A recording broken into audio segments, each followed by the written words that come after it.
একটা জিনিস আপনারা খেয়াল করেছেন যে 1000 টাকার নোট ভাঙালে একটু পরেই থাকে না। আপনি একটু সবজি কেনার পরেও দেখবেন 1000 টাকার নোট শেষ।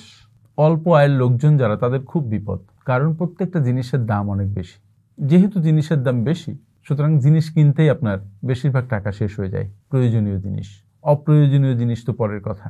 তো এই বাস্তবতায় যখন আপনি বেতন পাবেন, বেতন পাওয়ার সাথে সাথে আপনি কি কাজটা করবেন, এটা খুবই একটা ইম্পর্টেন্ট আলোচনা হতে পারে। অনেকে বেতন পাওয়ার সাথে সাথেই যেগুলো বাকি নিয়েছে সেগুলো পরিশোধ করে, অনেকেই বেতন পাওয়ার সাথে সাথে তার খরচগুলোকে ভাগ করে ফেলে, অনেকেই ইনভেলপ সিস্টেম করে বাজেটিং এর, এটা সবজি, এটা মাংস, এটা বাড়ি ভাড়া, এটা ইলেকট্রিসিটি বিল, এরকম ইনভেলপে আলাদা আলাদা ঢুকিয়ে টাকাটা ভাগ করে ফেলে।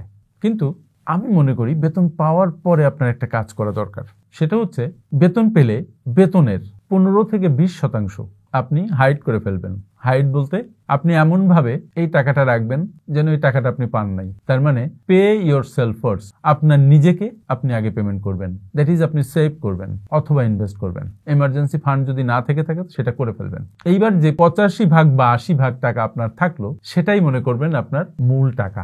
এখান থেকে আপনার বাড়ি ভাড়া দিতে হবে, বাচ্চার এডুকেশন ফি দিতে হবে, মাসিক বাজার করতে হবে, ইলেকট্রিসিটি বিল দিতে হবে, বাবা মায়ের জন্য টাকা পাঠাতে হবে, ট্রান্সপোর্ট কস্ট দিতে হবে, কোনো সাবস্ক্রিপশন থাকলে সেটা দিতে হবে, কোনো লোনের ইনস্টলমেন্ট থাকলে সেটা দিতে হবে। বিভিন্ন ক্ষেত্রে আপনার টাকাটা ভাগ করে ফেলতে হবে। কিন্তু প্রথমে যেটা বলেছি যে আপনি আপনার সেভিংসটা করে ফেলবেন।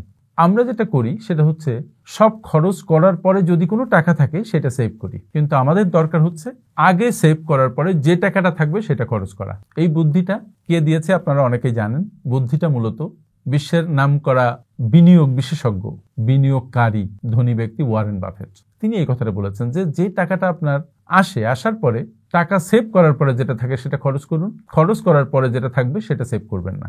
কিন্তু আমরা উল্টো করি, আমরা আগে খরচ করি, যদি কিছু থাকে সেটা সেভ করি।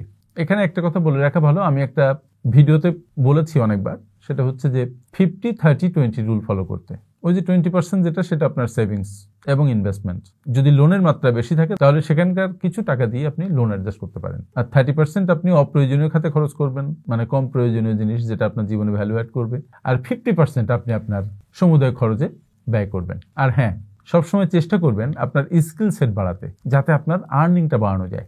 আর্নিং বাড়ানোর চিন্তা সবসময় মাথার মধ্যে রাখতে হবে। বর্তমান সময়ে শুধুমাত্র চাকরির টাকা দিয়ে আপনি ভালো আর্থিক অবস্থায় যেতে পারবেন না। আপনার চাকরির পাশাপাশি আউটসোর্সিং এর কিছু কাজ করতে হবে। এমন কোনো পথ বের করতে হবে যেখান থেকে আপনার হোক বা আপনার ফ্যামিলির অন্য কোনো সদস্যের হোক কিছু টাকা যেন বাড়তি আসে, এবং এই যে বাড়তি টাকাটা আসবে এই টাকাটা পারলে আপনি পুরোটা সেভ করবেন, এই টাকা থেকে খরচ করবেন না। মনে রাখতে হবে সেভিংস করা কিন্তু অ্যাটিটিউডের ব্যাপার, সামর্থ্যের চাইতে।